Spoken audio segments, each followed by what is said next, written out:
La semana pasada, bueno, el anterior todavía, vamos a dos sermones atrás, estuvimos hablando sobre portadores de la cruz y cómo tú debes ser un portador de la cruz a pesar de tus sufrimientos. Hablamos de esa encrucijada, ¿verdad? Y que portando nuestra cruz miramos para adelante, la palabra anhelar, que es alzar la cabeza sobre todo y mirar adelante, mirar el día de Cristo, en lo que Pablo miraba, aún a pesar de estar preso, encadenado, y miraba, ¿verdad? El día de Cristo. Pablo, que están hablando estos falsos maestros que han dividido a la iglesia, están hablando mal de ti y esto. Y él que dijo, mientras que el evangelio, ¿verdad?, sea expuesto y progrese, pues daba igual, ¿verdad?, que hablaran mal de un servidor del Señor. Mientras que avanzara y progresara el evangelio. La semana pasada estuvimos hablando sobre el himno a Cristo, este poderoso himno cristológico, teológico, dogmático, como quieras llamarle, que Pablo ha introducido después de haber preparado los corazones de los hermanos, de haberlos expuesto a los sufrimientos, a sus pecados, de llamarlos a examinarse, a autoevaluarse, ¿verdad? Preparó el terreno Pablo para darles una poderosa cristología, el himno a Cristo, y estuvimos viendo uno de sus estados. ¿Cuál fue?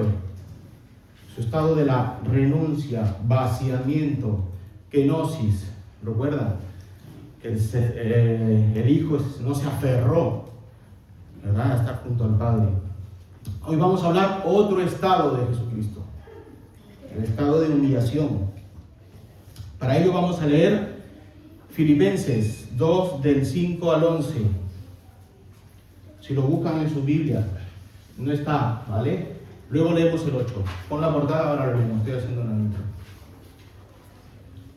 Vamos a leerlo todo y hoy nos vamos a dedicar solo al versículo 8. Si quieres leerlo, sí, claro que sí. Del versículo 5 al 11.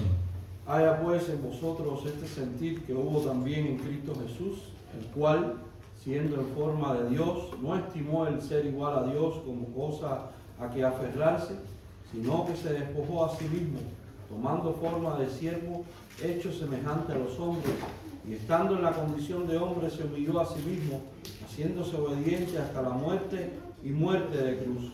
Por lo cual Dios también le exaltó hasta lo sumo y le dio un nombre que es sobre todo nombre, para que en el nombre de Jesús se doble toda rodilla de los que están en los cielos y en la tierra y debajo de la tierra, y toda lengua confiese que Jesucristo es el Señor, para gloria de Dios Padre. Amén. Amén. Vamos a orar. Señor Padre, gracias por este momento. Te pido que tu Espíritu Santo, Señor, esté en los corazones de mis hermanos, en su mente, revelando tu palabra, Señor, especialmente de este mensaje, Señor. Señor, espero que este mensaje no solamente sea teológico, de edificación, sino también de salvación para aquel que no ha venido a tus pies, Padre. Señor, utilízame a mí con palabras sencillas, Señor, que mis hermanos puedan entender, pero sobre todo, Señor, que yo mengue y que la cruz de Cristo sea exaltado, Padre. Te lo pido todo esto en el nombre de Cristo Jesús. Amén. Hermanos, la kenosis, vaciamiento, renuncia, fue una renuncia a sí mismo, ¿verdad? El Hijo renuncia a sí mismo. No es un vaciamiento, una renuncia de su divinidad, su naturaleza, su esencia, no. Tampoco fue un intercambio de divinidad por la humanidad, ¿vale? Deja de ser Dios y ahora es humano, no. Jesús nunca dejó de ser Dios durante ninguna parte de su ministerio terrenal. Él se encarna, sigue siendo Dios, sigue siendo hombre. Sí dejó a un lado su gloria celestial. ¿Recuerdan esa oración? Señor, ahora devuélveme esa gloria que tuvimos antes, ahora. ¿Recuerdan? Su gloria, se vació de su gloria. ¿Ven algo glorioso ahí? Yo sí. No en divinidad, pero sí en una obra, ¿verdad? En una obra vemos algo glorioso. Dejó a un lado su gloria celestial, también se abstuvo voluntariamente de usar su divinidad para facilitar su camino. No que dejó de usarlo, él seguía siendo omnisciente, seguía haciendo prodigios, milagros y salvando gente. Él seguía salvando gente. Yo no te condeno, tus pecados han sido perdonados, vete y no peques más. y no había muerto todavía en la cruz. Y Él salvaba, perdonaba pecados. Y todavía no había entregado su carne o su sangre. Pero Él salvaba en su divinidad. Durante su ministerio terrenal, Cristo se sometió plenamente a la voluntad del Padre. Hoy veremos otro estado la de humillación. Y nos vamos a dedicar a Filipenses capítulo 2, versículo 8. Y estando en la condición de hombre, ¿recuerdan esa condición? Forma interior, naturaleza, esencia. Condición exterior, física. La condición física, el cuerpo, la materia, el tiempo. Se humilló a sí mismo, haciéndose obediente hasta la muerte, y no cualquier muerte, muerte de cruz. Muerte de cruz. Hermanos, seguimos con la exposición a la carta a los Filipenses. Como vimos y seguimos viendo, el apóstol Pablo al principio de la carta nos confronta. Muchos se sintieron confrontados, se autoexaminaron, se autoevaluaron, fueron a causa, meditaron en lo que Pablo expuso en sus corazones. O en todo caso Dios, ¿verdad? Por medio de los escritos de Pablo. Nos confrontó con su manera de vivir y nos dijo que para Él el vivir es Cristo, ¿recuerdan? Para Él en todo momento el vivir es Cristo y sobre todo el morir es ganancia. El morir es ganancia. ¿Por qué ganancia? Porque estaría con el Cristo cara a cara, en su presencia. Lo que más deseaba, ¿recuerdan? Anhelar, mirar más allá, ¿verdad? Levantarse sobre un nivel, levantar la cabeza y mirar. ¿Qué miraba él en ese anhelo? La venida de Cristo. Y si él podía adelantarse y estar con Cristo, mejor. Hay algunos que no levantaron la cabeza, sino se subieron a un árbol para ver a Cristo. Vaya anhelo que tenía, ¿eh? Subirse a un árbol para ver sobre la multitud a Cristo. Pablo quería ver a su Señor cara a cara, lo deseaba.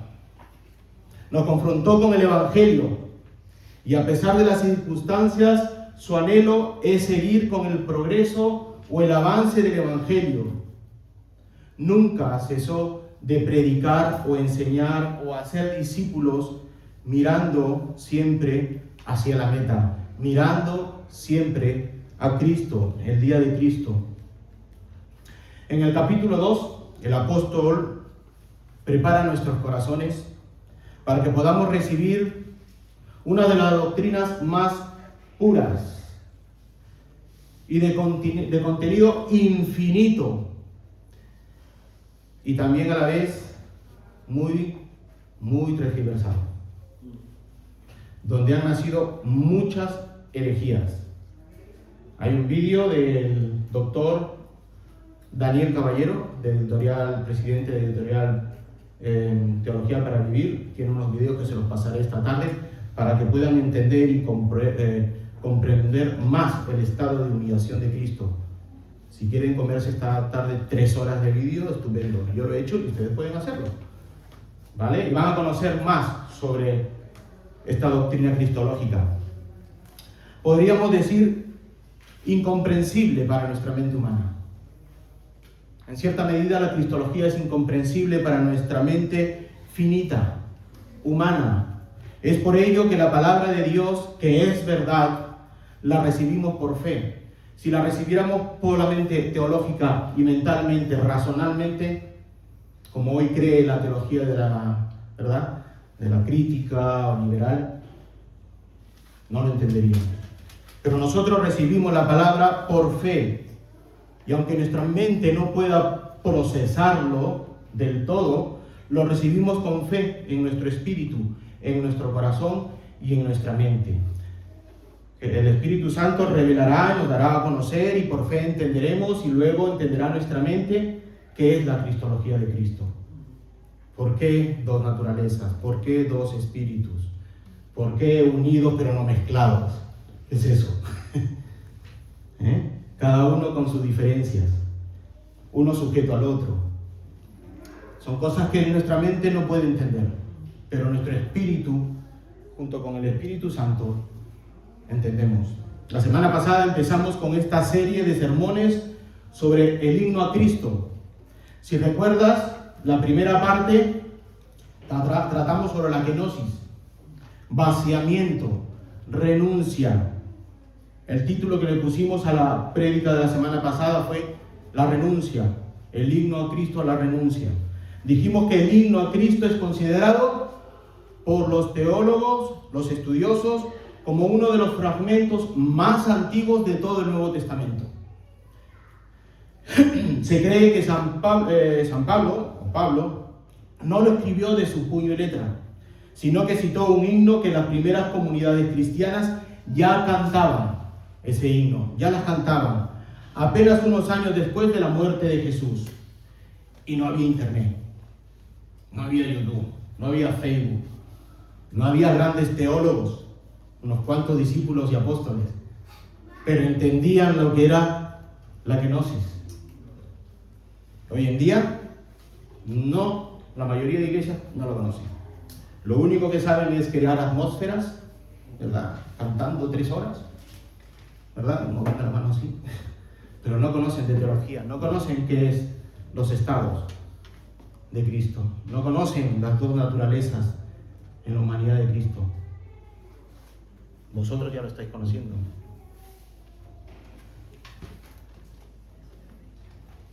Dios en su control y providencia, sobre todo eso, Dios en su control y providencia guió a Pablo a escribir este hermoso himno cristológico, que está dividido en 3 secciones. La semana pasada la renuncia, hoy que veremos la humillación y la exaltación de Cristo en su resurrección y gloria, ¿verdad? Y luego que asciende a los cielos como el Padre. Recordemos que este fragmento es la columna, como dije, vertebral, la columna vertebral de la cristología. No de cualquier cristología, cristología cristiana, la verdadera. Y no se imaginan las ganas, hermanos, que tengo de leer la cristología de Wilhelmus A. Brakel, El servicio razonable del cristiano. Se los recomiendo. En su tomo 2 toca la cristología y eclesiología. Nosotros tenemos el tomo número 1, Prolegómenos, ¿vale? Y teología propia. Y tengo muchas ganas, he estudiado muchos libros de cristología y esa me falta. Si tienen ganas de leer 600 páginas, comprarlo. Yo estoy leyendo a un libro de teología donde entra, y ahora he sacado, porque me he guiado de este libro. El Hijo de Dios se vació tomando forma de hombre, en condición de hombre, la renuncia, se vació, renunció y tomó condición de hombre, recuerdan, condición, ¿vale? Cuerpo, dejando o poniendo a un lado su divina majestad, puso a un lado su divina majestad, la majestad del soberano gobernante del universo.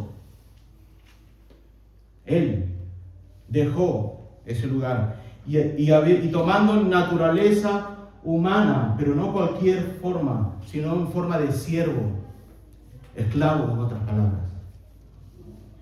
Y estando en forma de siervo, siendo completamente Dios y completamente hombre.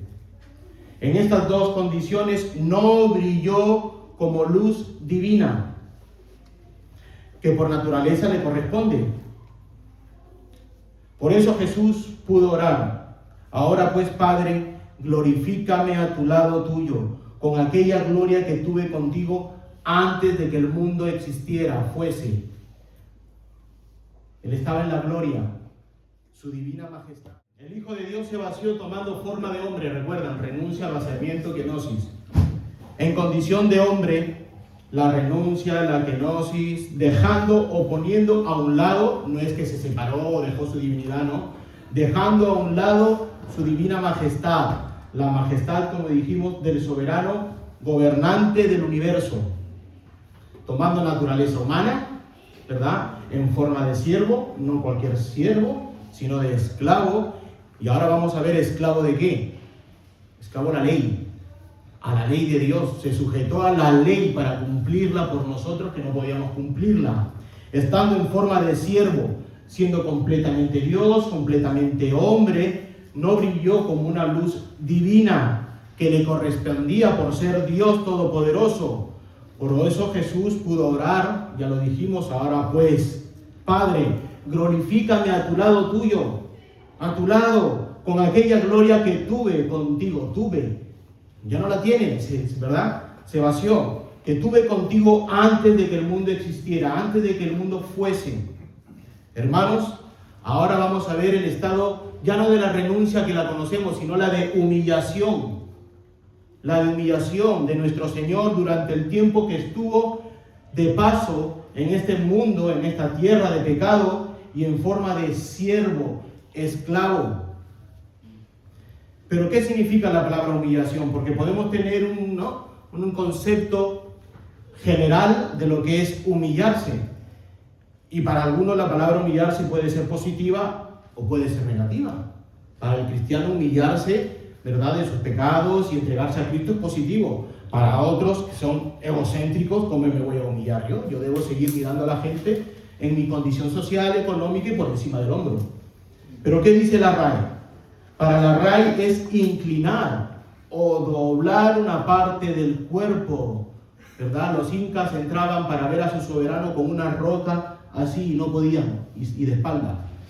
O antiguamente entraban arrodillados y hasta el día de hoy lo hacen al Papa. Pero el Papa sí, el Papa es un hereje. Escucha, la Iglesia Ortodoxa también lo sigue haciendo y no son tan herejes. Y las iglesias carismáticas siguen lavando los pies de sus señores amos que están en el púlpito y lo siguen haciendo. Hay una forma de humillación negativa. Pero la RAE nos dice que es inclinar el cuerpo como la cabeza o hacia la rodilla, especialmente en señal de sumisión, y esa es la parte que Jesús hizo, el Hijo, de sumisión, acatamiento, abatir el orgullo, eso no, porque el Señor no era orgulloso, y altivez de alguien, herir el amor propio, dignidad de alguien. Eso nos dice la RAE, muchas cosas positivas y negativas. Pero ¿qué nos dice la teología sobre la humillación? Y yo me he guiado del libro de la teología sistemática de Berkov, hermoso, precioso la teología de Berkov que utiliza. Nos dice que la tapeinosis, humillación, consiste en haberse sujetado a las demandas y maldición de la ley. Demandas, la ley demanda algo, y maldición de la ley. Y que durante toda su vida se hizo obediente ¿en qué? En acción, y lo que vamos a dedicarnos más, en sufrimiento. Porque a veces nos dedicamos a la, ¿verdad?, a la obediencia activa del Señor. Sí, hizo muchos prodigios, milagros, y nos olvidamos del sufrimiento del Señor, que es lo que más nos vamos a guiar. Hasta el extremo límite de una muerte vergonzosa. Esto, como la carátula, era una muerte muy vergonzosa. No solamente la vergüenza de estar desnudo, otro tipo de vergüenza, ser expuesto como un malhechor. Era necesario que Jesús muriera como un delincuente. La palabra lo dice, como lo vamos a ver. El elemento esencial y central en el estado de humillación se encuentra en el hecho de aquel que era el Señor de toda la tierra y supremo legislador. Es como que un juez justo se vuelva un malhechor. El supremo legislador se colocó bajo la ley, el creador de la ley, Dios que no está sujeto a la ley, porque es creador de la ley, tuvo que bajar y sujetarse a la ley, a su propia ley, cumpliendo esto en beneficio de su pueblo, por ti, por mí, con todas las obligaciones representativas y penales que ella impone. Condena. La ley condena cuando no se cumple.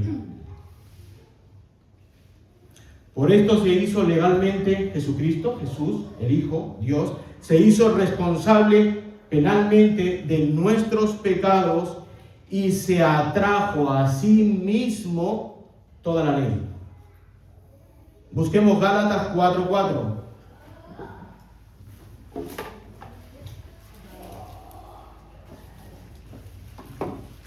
Pero cuando vino el cumplimiento del tiempo, Dios envió a su Hijo, nacido de mujer y nacido bajo ¿qué? Bajo la ley, Y la ley tiene derechos, deberes, condiciones y ¿qué más? Penas. Penas, sobre todo la pena. Recordemos que la condición se encuentra en la condición que se encuentra nuestro Señor. ¿Qué dice el versículo 7 de Filipenses 2? El versículo 7 dice: sino que se despojó a sí mismo, tomando forma de siervo, hecho semejante a los hombres. Sino que se despojó a sí mismo, tomando forma de siervo, hecho semejante a los hombres. Recuerdan, de carne, condición humana. El Hijo se despoja de su gloria para tomar forma de hombre, en su forma interior, en su forma naturaleza o esencia humana. Forma y condición. Está en condición de hombre. Deja su forma de verdad como Dios. Va a tomar forma como espíritu divino. El Hijo va a tomar una naturaleza, otra forma, otra esencia humana.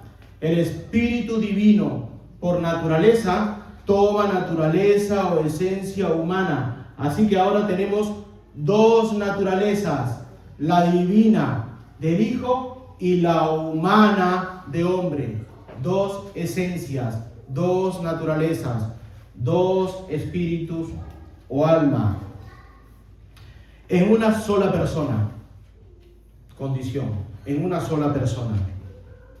Y a esto se le llama la unión hipostática.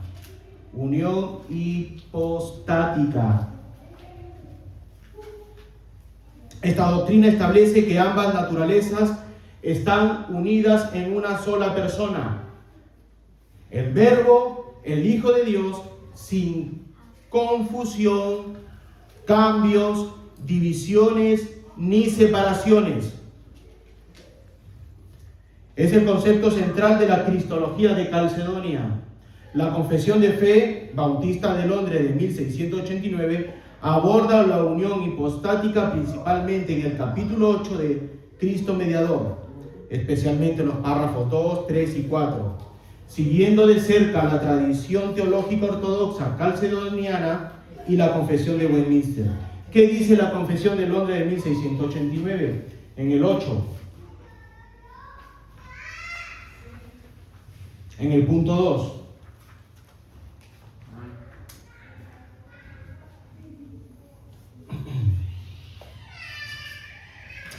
El Hijo de Dios, la segunda persona de la Santa Trinidad, siendo verdadero y eterno Dios, el resplandor de la gloria del Padre, consustancial con el que se hizo el mundo e igual a él, y quien sostiene y gobierna todas las cosas que ha hecho, cuando llegó a la plenitud del tiempo, tomó sobre sí la naturaleza del hombre, con todas sus propiedades esenciales, con todas, y con sus debilidades concomitantes, beber, comer, bañarse, etc.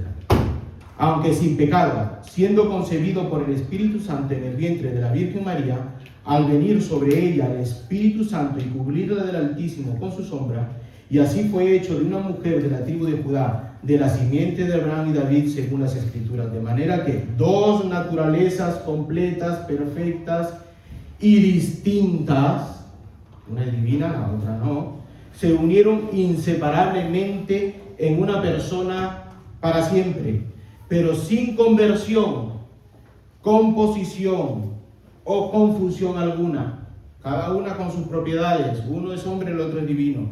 Esta persona es verdadero Dios, o completamente Dios, o 100% Dios, como quieras decirlo, y verdadero hombre, aunque un solo Cristo, el Mesías, el único mediador entre Dios y el hombre. Para terminar, el punto 4 es corto.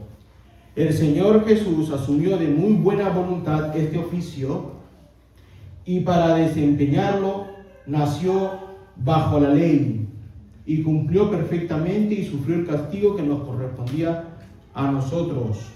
Hasta aquí. El Señor Jesús asumió por muy buena voluntad, no lo hizo a regañadientas, ¿vale? Como los niños suelen, o algunos mayores suelen comportarse, no, asumió de muy buena voluntad este oficio, este estado, y la desempeñó. Nació bajo la ley. Nuestro Señor de gloria se hizo hombre tomando para sí forma de hombre y condición de hombre. Ambas cosas, forma, esencia, condición física de hombre. Esto es, tomó un cuerpo físico, no solamente su naturaleza humana, o sea, un espíritu humano. En forma tenemos a nuestro Señor Jesús con dos espíritus o dos almas. Es difícil de entender, lo tienes que entender por fe. ¿Cómo es posible? Para Dios lo es posible. ¿Vale? Lo entendemos por fe. Espíritu y alma son, yo sé que otras enseñan otra cosa. Para mí espíritu y alma es lo mismo, ¿vale? Como quiera llamarle, no se mezclan, pero están unidos para toda la eternidad. Pero también su condición o estado físico material, un cuerpo el cual vivirá todas las condiciones humanas, vivirá todas las condiciones humanas, incluida la muerte. Mejor dicho, la peor muerte. Mejor dicho, la muerte más indigna para el ser humano. Mejor dicho, la muerte maldita para todo ser humano. Maldita. Maldita. Y así es como nuestro Señor se humilló. Se humilló en forma y condición humana. El mundo lo vio así. Y algunos siguen viéndolo así, como un simple humano que pasó por la tierra.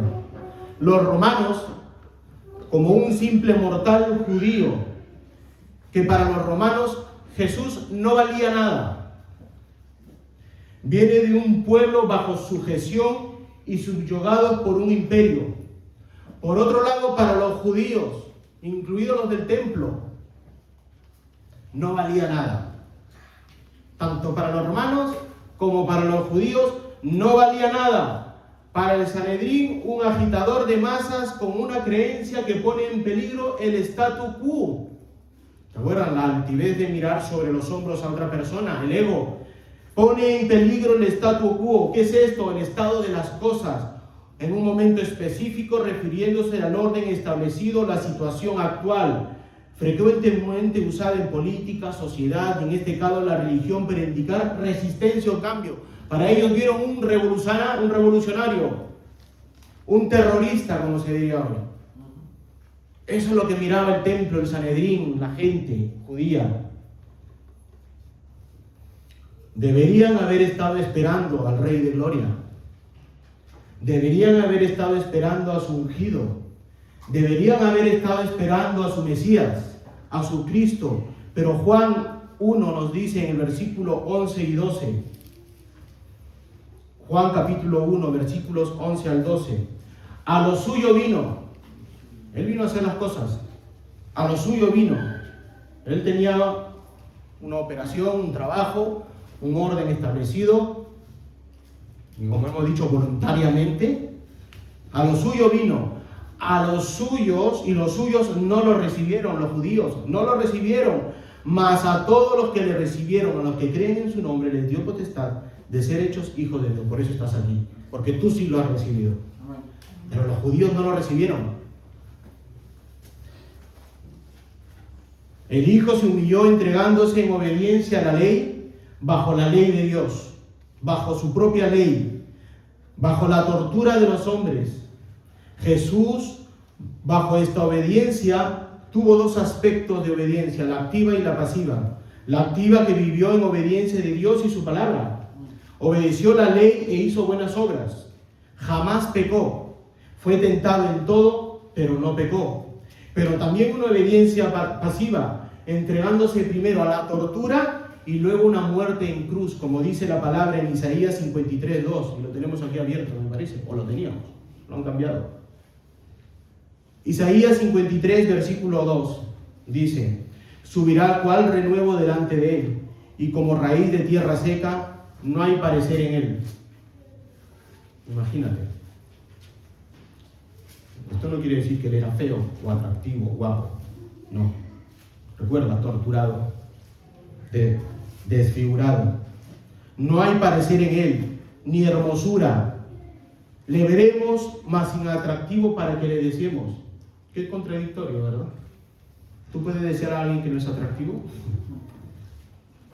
Despreciado y desechado entre los hombres, varón de dolores, experimentado en quebranto, y como es que escondimos el rostro, vemos a una persona completamente latigada, flagelada, la cara destruida, sangrando, y como hipócritas lo que hacemos es voltear nuestro rostro para no ver ese sufrimiento. Escondimos de él el rostro, fue menospreciado y no lo estimamos, ciertamente llevó en nuestras enfermedades y sufrió, es lo que vamos a ver ahora, sufrió nuestros dolores y nosotros le tuvimos por azotado, por herido de Dios.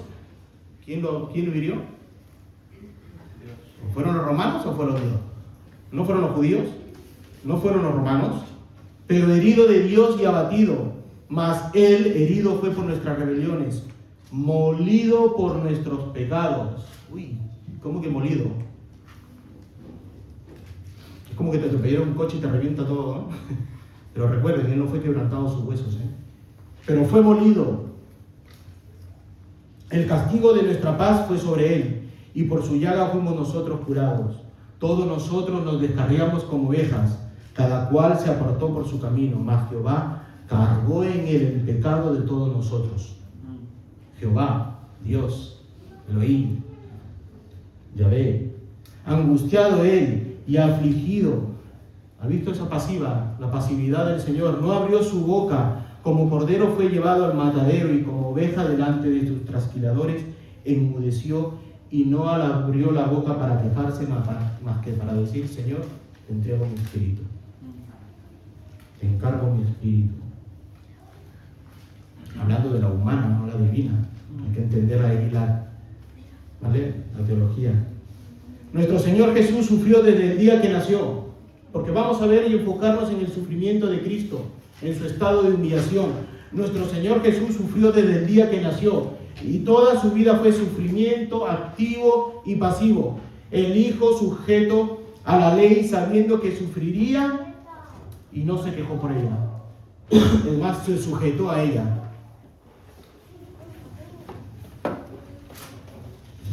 Jesús sufrió durante toda su vida. Fue de por vida servidor del Señor de los ejércitos. Pregunta: ¿puede Dios habitar en un lugar de pecado? ¿En un lugar que no es santo? ¿El santo puede vivir en un lugar donde habita la transgresión y la desobediencia? ¿El tres veces santo puede habitar en un lugar manchado por el pecado? Sí. ¿Para qué vino este mundo de pecado? Y habitó entre nosotros los pecadores, el santo entre un mundo, sistema lleno de pecado, corrupción, desobediencia. Vino y habitó. Para él fue un sufrimiento. El puro, el santo, habitar entre pecadores, cosa que no era parte de su naturaleza. Él sufría ver eso. Él tuvo que vivir eso. El Dios santo, preexistente, sin pecado, sin mancha, tuvo que bajar y cohabitar con pecadores. Él sufrió eso. Su naturaleza divina sufrió el estar con pecadores. Por eso él sintió amor. Y ya veremos cómo sufrió. El santo, santo, santo, inmaculado vivió, moró entre pecadores, en un mundo lleno de pecado. Vivir en un mundo maldecido por el pecado, bajó a un lugar maldecido. Vivir bajo los asaltos de Satanás. El Dios que estaba ahí arriba baja a un mundo caído, y ahora el enemigo, el Satanás, va a comenzar a afligirle. ¡Qué atrevido! Bajo el odio, bajo la incredulidad de su propio pueblo, perseguido por el rey de su pueblo, para poner fin a su vida, al ungido, para que no sea arrebatada su corona de rey de los judíos, el gran Herodes, su propio rey, que debería humillarse y estar a sus pies, lo persiguió desde un niño para matarlo. Jesús empezó a sufrir desde el día de su nacimiento. El sufrimiento que empezó desde su encarnación llegaría a su clímax en el final de su vida. Allí, como profetizó Isaías 53, por herido de Dios y abatido. Toda la ira santa de Dios en contra del pecado cayó sobre sus hombros, cayó sobre él. No solo sufrió su cuerpo. Recordemos que el cuerpo está completamente unido ¿a qué? Al alma. Así que Jesús sufrió en cuerpo y sufrió en alma. Cuando el pecado entró a este mundo, tanto el cuerpo como el alma fueron afectados por el pecado. Y en ambos tenía que hacerse sentir el sufrimiento. Muchas veces nos enfocamos, Jesús fue molido, ¿verdad? Latigueado, derramó su sangre de su cuerpo y su alma no sufrió. Me siento abatido, decía el Señor. Mi alma, me siento morir. Su alma tenía que padecer los sufrimientos del pecado, no solamente su cuerpo, también su alma. Jesús no solo fue castigado en cuerpo, y sentir ese sufrimiento en cuerpo, también el alma debería sentir ese sufrimiento. Y la Biblia dice que sufrió el castigo en su alma, agonizó en el huerto, donde su alma se entristeció sobremanera hasta la muerte. Mateo 26:38 le dijo: mi alma está destrozada de tanta tristeza hasta el punto de la muerte. Quédense aquí y velen conmigo. Lucas 22:39. Y saliendo se fue como solía al monte de los olivos, y sus discípulos también le siguieron. Cuando llegó a aquel lugar les dijo: orad que no entréis en tentación. Y él se apartó de ellos a distancia como de un tiro de piedra. Y puesto de rodillas oró diciendo: Padre, si quieres, pasa de mí esta copa. Pero no se haga mi voluntad sino la tuya. Y se le apareció un ángel del cielo para fortalecerle. Y estando en agonía, el Señor todavía no había sido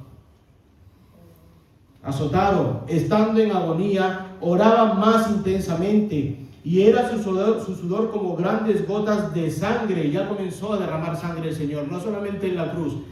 Comenzó como grandes gotas de sangre que caían hasta la tierra. Cuando se levantó de la oración y vino a sus discípulos, los halló durmiendo a causa de la tristeza. Y les dijo: ¿por qué dormís? Levantaos y orad, que no entréis en tentación.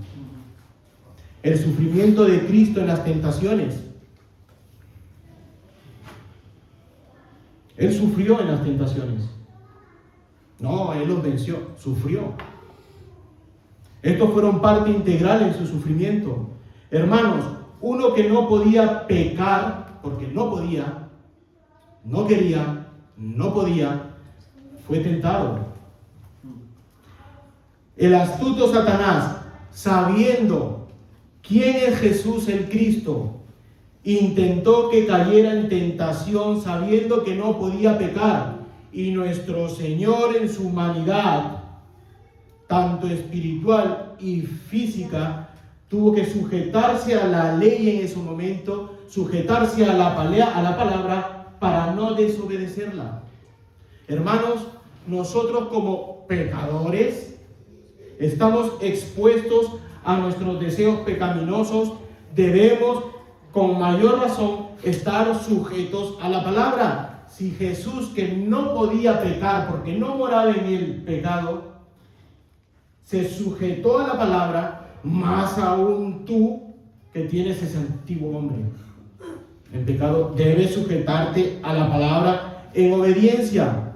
Debes, como dice la palabra, aferrarte a la palabra, porque sabemos que Satanás sabe que nosotros sí podemos pecar. Si se atrevió con el Cristo sabiendo que no podía pecar, más aún te va a tentar a ti. No es que yo soy cristiano intocable y hago guerra espiritual, que te va a ganar, que te va a ganar. Te va a ganar. Nosotros sí podemos caer en las tentaciones. Sabiendo todos nosotros esta realidad, tu realidad, debe ser sabio. Debe ser cauto. en las embestidas del enemigo y tener por escudo y espada la palabra de Dios. Debes tener la palabra de Dios. Si Cristo, que no podía pecar, la tuvo, tú con mucha más razón debes tener la palabra como espada. No, la espada es el Espíritu Santo. No, la espada es la palabra. El Espíritu Santo atraviesa hasta ayudar a los tuétanos por medio de la palabra. No seamos místicos. El Espíritu Santo utiliza la palabra para llegar hasta tu alma. Versículo 8, y estando en condición de hombre se humilló a sí mismo, haciéndose obediente hasta la muerte. Se hizo obediente, eso es humillación, hacerse obediente. Nuestro Señor se hizo obediente hasta la muerte, y esto también es parte de su sufrimiento. Y esta muerte que culmina, es en la muerte que culmina sus sufrimientos de Cristo. Nuestro Señor sabía que tenía que pasar por la muerte. Para eso vino y para eso lo cumplió. Nuestro Señor no pasó por cualquier forma de muerte.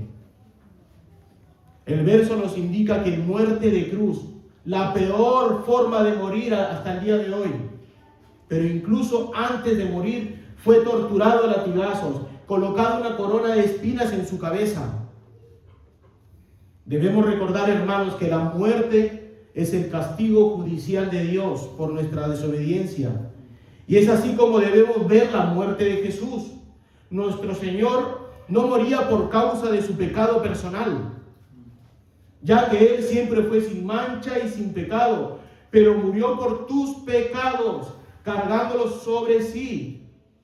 Dios impuso el castigo de la muerte sobre el mediador, como el capítulo 8. Judicialmente, puesto que éste emprendió por su voluntad el pago de la pena para el pecado por la raza humana. Pero ¿cómo que por la raza humana? Si él murió por su pueblo, pero él bajó a morir por el pecado que entró en la raza humana. Sí, él murió por sus escogidos, por su pueblo, pero el pecado entró en la raza humana y él vino a morir por ese pecado que entró en la raza humana. El catecismo de Heidelberg dice: durante el tiempo que vivió en la tierra, pero especialmente en el final de su vida, llevó en su alma la ira de Dios, no solamente en el cuerpo. Aquí enfatiza el sufrimiento del alma, la ira de Dios en contra del pecado de toda la raza humana.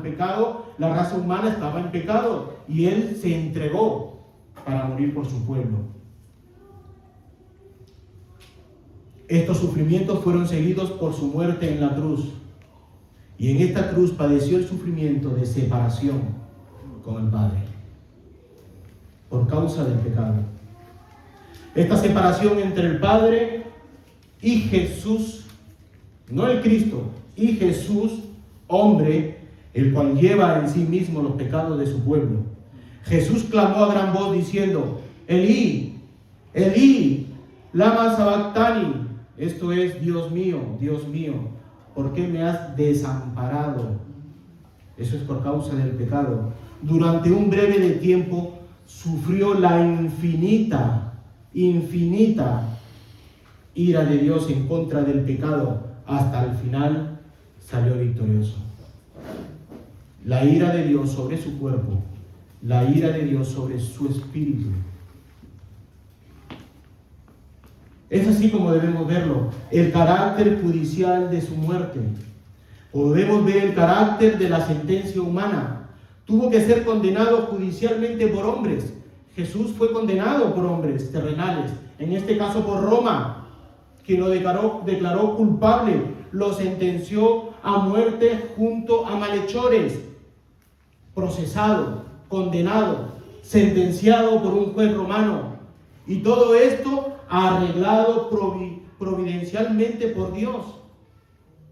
Tenía que ser contado con los transgresores y tratados como tal. El Señor Jesucristo, el Hijo Jesús, debía ser tratado como tal. Tenía que ser condenado como un criminal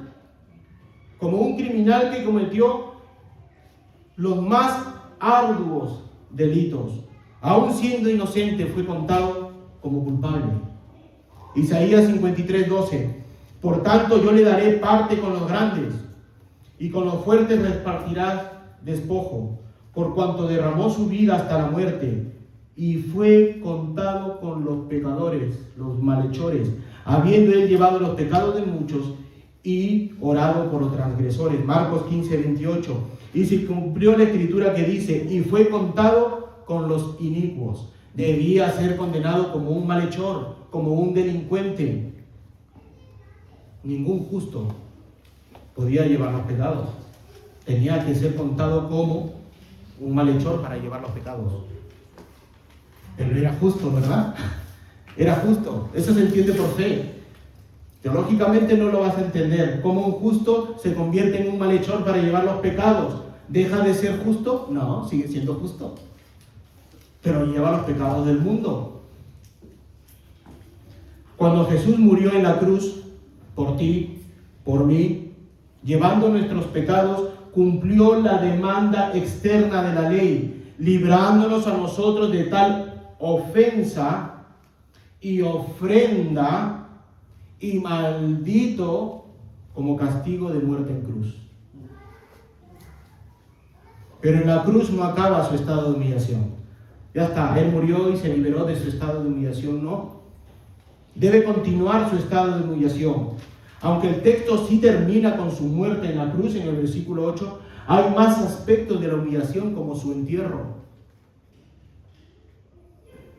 El entierro del Salvador, Salmo 16:10. Porque no dejarás mi alma en el Seol, ni permitirás que tu santo vea corrupción. La Biblia habla del pecador, ha sido sepultado. La Biblia habla de que el pecador ha sido sepultado junto con Jesucristo.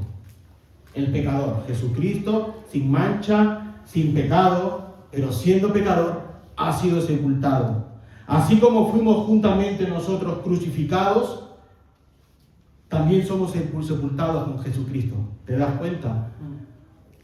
El pecador, el que llevó los pecados, siendo el Hijo de Dios, siendo Jesucristo, sepultado. Y nosotros, pecadores, como lo fue Cristo llevando nuestros pecados, sepultados junto con Él. Pero sobre todo, que así como Jesús fue resucitado, nosotros pasamos juntamente con Él de la muerte a la vida.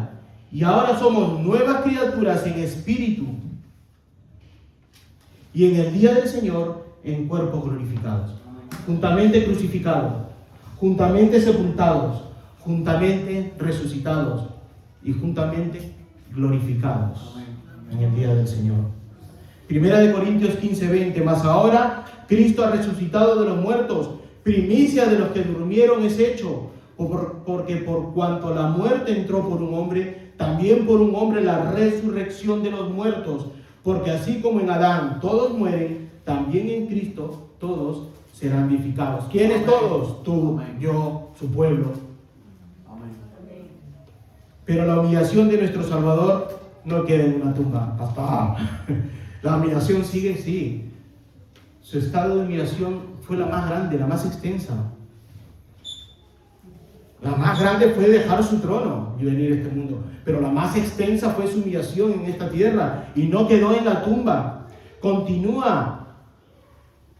¿Y esto qué es? Que descendió al Hades. Es parte del sufrimiento. Según Calvino, no nos vayamos a esto que bajó al infierno, por favor. Ya bastante bajó a la tierra con pecadores para decir que bajó al infierno. Un santo no puede estar en un lugar de castigo, como vamos a ver. Porque ¿qué es el infierno?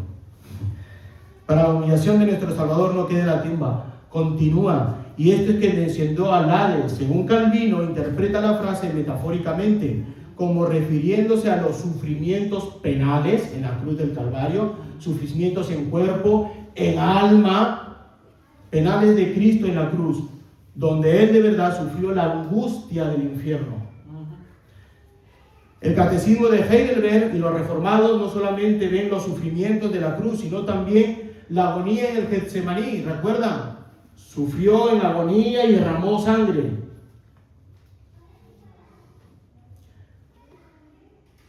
Hay que entender, hermanos, que su alma no pudo bajar al infierno. Quitémonos eso. Literalmente. Ni siquiera para declarar victoria sobre Satanás y los demonios. ¿Por qué Jesús ya la ganó en el desierto. No solamente la ganó en la cruz. La cruz fue el final de su victoria. Él empezó ganándola en la tentación, en sus sufrimientos de la tentación. Agarró la palabra y desarmó a Satanás. En la cruz lo que hizo es vencer la muerte, derramar su sangre para el perdón de pecados. Pero ya en la tentación, en el desierto, él venció a Satanás. Ahí fue donde declaró su victoria. Tampoco pudo bajar al infierno, porque es un lugar de castigo para las almas que han rechazado la salvación del Redentor, que es Cristo. ¿Cómo Cristo va a bajar al infierno, a un lugar de castigo, si ahí solamente están todos los que rechazan esto? Es ilógico, es contrateológico. Tampoco su alma podía estar partida en dos. ¿Cómo podía separarse su divinidad de su humanidad? Su espíritu divino y su espíritu humano. ¿El espíritu divino tenía que bajar al infierno o bajó el espíritu humano? Si tenía que bajar su espíritu humano para declarar victoria, entonces ¿dónde se quedó su espíritu divino? O bajaban los dos o no bajaba ninguno. Y el espíritu de Dios no podía bajar a un lugar de castigo, donde mora el castigo. Está la presencia de Dios en su justicia, en sus atributos, en su poder y su gloria, y providencia, y control, y gobierno, y en todo esto. Pero no mora el Espíritu de Dios en el infierno, mucho menos la del Hijo, que es Dios. Quitémonos eso.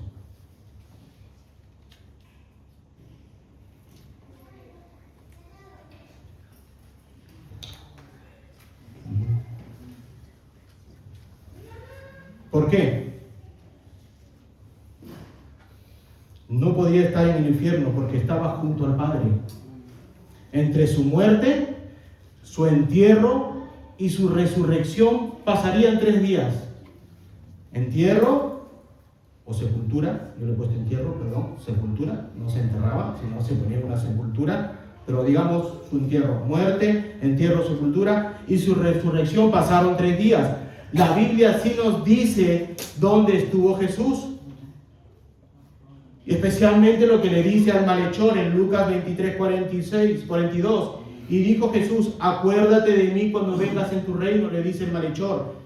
Entonces Jesús le dijo, de cierto te digo que hoy estarás conmigo, hoy, antes de morir, hoy estarás conmigo en el paraíso, en el cielo, no en el infierno y luego nos vamos de parranda al infierno y luego para arriba, no. Hoy estarás conmigo en el paraíso. Y antes de eso, Cristo le dice al Señor, te encargo mi espíritu.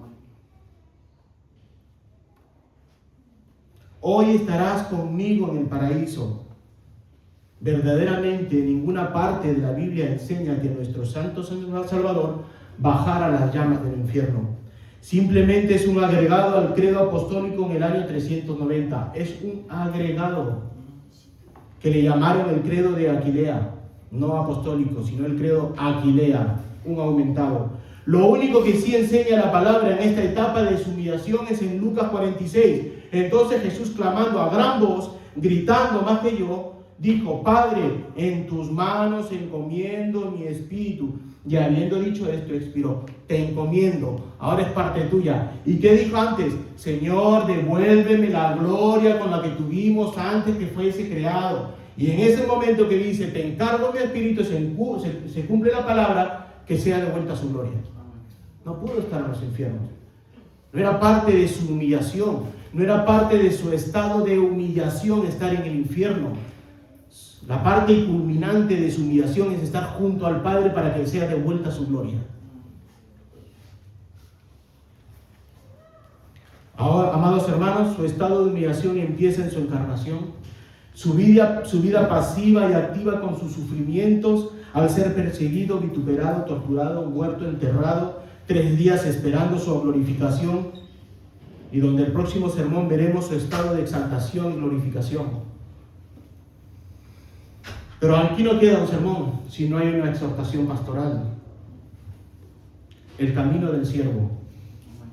Amados hermanos, hemos contemplado hoy un misterio que debería quebrantar cada rincón de nuestro orgullo.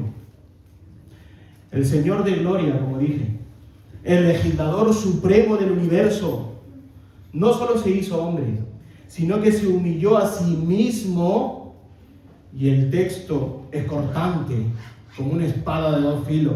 Se hizo obediente hasta la muerte y muerte de cruz.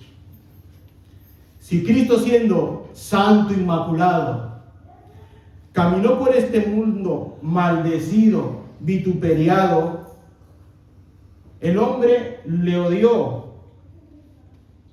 Los suyos lo torturaron físicamente, espiritualmente, y lo hizo por ti y por mí.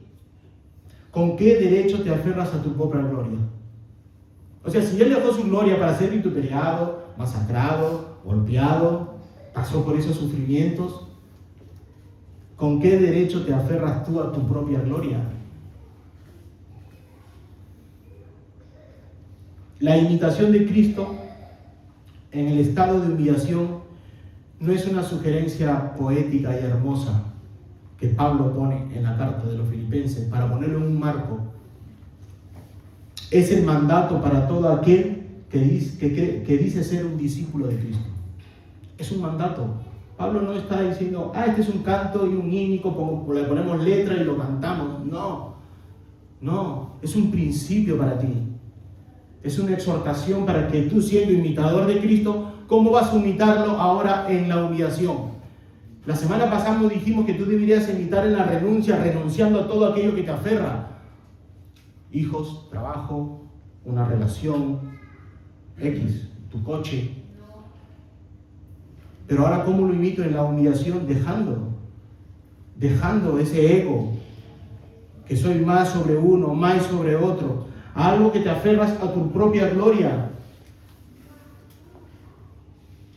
Imitando a Cristo. ¿Cómo puedo imitarle a Cristo hoy? En la obediencia en medio del sufrimiento. Pablo ya viene hablando del sufrimiento, ¿recuerda? Pablo viene hablando del sufrimiento tuyo. Y estuvimos hablando cómo es que en medio del sufrimiento debes ir de la mano de Cristo, como el Salmo, ¿verdad? En ese valle tenebroso debes ir de la mano de Cristo. Y Pablo preparó nuestros corazones para ahora mostrarnos el sufrimiento de nuestro Señor, y ahora debemos imitar y absorber principios de esta imitación en la obediencia dentro del sufrimiento. Jesús vivió una obediencia activa y pasiva. A veces Dios nos llama al servicio haciendo cosas grandes, pero la mayoría de las veces nos llama a una obediencia pasiva, a sufrir con paciencia. El pastor ha predicado una sarta entera de sermones: bienaventurado aquel que sufre por mí. Y Pablo no podía ir en contra de Mateo. La palabra no podía ir en contra de la palabra. Sufrir con paciencia, acallar ante la injuria, como el cordero con sus trasquiladores. A confiar en el Padre cuando tu Getsemaní de nuestra vida parece oscurecerlo todo. Imitar a Cristo es decir, aún con lágrimas, no se haga mi voluntad sino la tuya.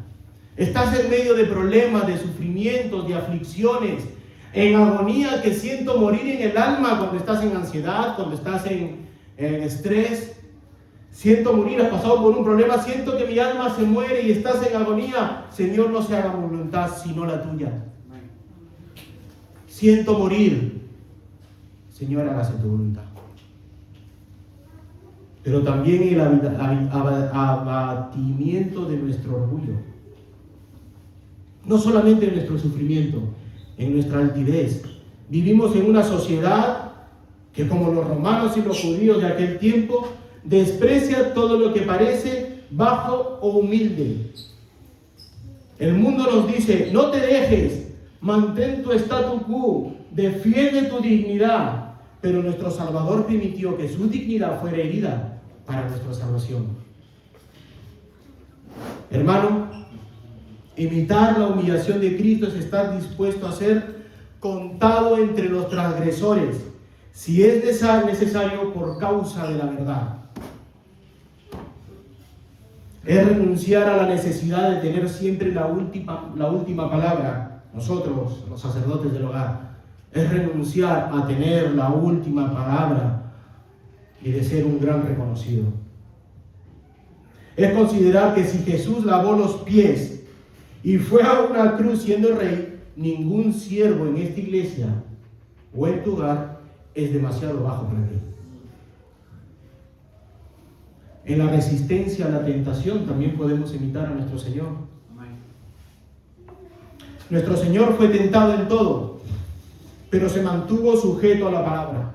Nosotros que somos pecadores y estamos expuestos a los deseos de nuestra propia carne, debemos dejar de confiar en nuestras propias fuerzas e imitar a Cristo y aferrarnos a las Escrituras como un escudo y una espada.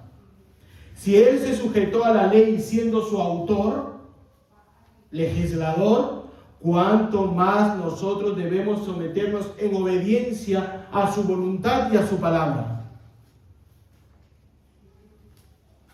Hermanos, no busquemos el statu quo de este mundo. Hoy hablaban de ir en contra de la cultura, en lo que escribiste. Si Pedro ha predicado sobre ir en contra de la cultura, sí, contra la cultura de este mundo. Y nuestra cultura del Evangelio debe ser mayor que esa cultura que nos rodea en la sociedad. No permitamos ese statu quo en este mundo. No busquemos la comodidad de un evangelio sin cruz como se han introducido en estas iglesias carismáticas, pentecostales y hasta bautistas. No busquemos el statu quo y la cultura del mundo penetrando en la iglesia. Si fuimos sepultados con Él en su muerte, es para que también vivamos como Él, en humildad y entrega voluntaria. Vayamos a nuestras casas con esta pregunta. ¿Hay algún área de mi vida donde mi orgullo me impide ser obediente como Cristo? Vaciémonos de nosotros mismos, de nuestro yo pecaminoso, para que la vida de aquel que se humilló hasta lo sumo brille a través de nuestra debilidad. Recuerden que el camino a la exaltación de Dios siempre, siempre, siempre comienza a los pies de la cruz.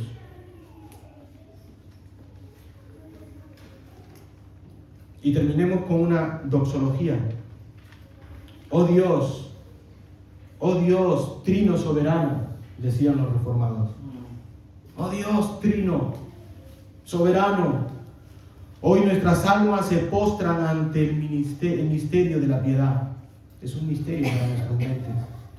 Te alabamos, Padre, porque en tu infinito amor no escatimaste a tu propio Hijo, sino que lo entregaste por todos nosotros. Te exaltamos a ti, Señor Jesucristo, porque siendo en tu esencia igual a Dios, no te aferraste a tus privilegios divinos, sino que te despojaste de tu gloria visible. Te bendecimos, porque siendo Rey del universo, tomaste la forma de siervo y te hiciste semejante a nosotros, cargando con nuestras debilidades, pero sin pecado. Te glorificamos por tu humillación, porque no solo te hiciste hombre, sino que caminaste la senda de la obediencia absoluta. Gracias porque en el Getsemaní bebiste la copa de nuestra amargura. En la cruz del Calvario llevaste la maldición de nuestra ley. Te adoramos porque tu muerte no fue un accidente, sino el pago judicial y victorioso que nos dio la paz y la reconciliación con el Padre. Te proclamamos como el Señor de todo, porque así como descendiste a lo más profundo, hoy celebramos que Dios te ha exaltado hasta lo sumo. Confesamos con gozo que tu nombre es sobre todo nombre. Ante ti doblamos nuestras rodillas, la rodilla de nuestro corazón, la rodilla de nuestra voluntad, la rodilla de nuestro ego, reconociendo que tú eres el Kairos, el Señor, el único mediador entre Dios y el hombre. Espíritu Santo, graba en nosotros este mismo sentir, que nuestra vida sea un eco de la humildad de Cristo, que al salir de aquí, nuestras lenguas no solo canten tu gloria, sino que nuestras manos y nuestros pies sirvan a los demás como Cristo nos sirvió a nosotros mismos. A ti, Dios único y sabio, sea la gloria, la honra, el poder, el dominio desde ahora en nuestras vidas, en tu iglesia, en la familia, en el trabajo, en la universidad y por los siglos de los siglos. Amén. A Dios sea toda la gloria. Que Cristo regrese pronto. Amén. Amén. Vamos a orar, hermanos. Hola, gracias por ver este sermón. Suscríbete a nuestro canal y compártelo para que te sea de bendición y para los demás. Que Dios te bendiga.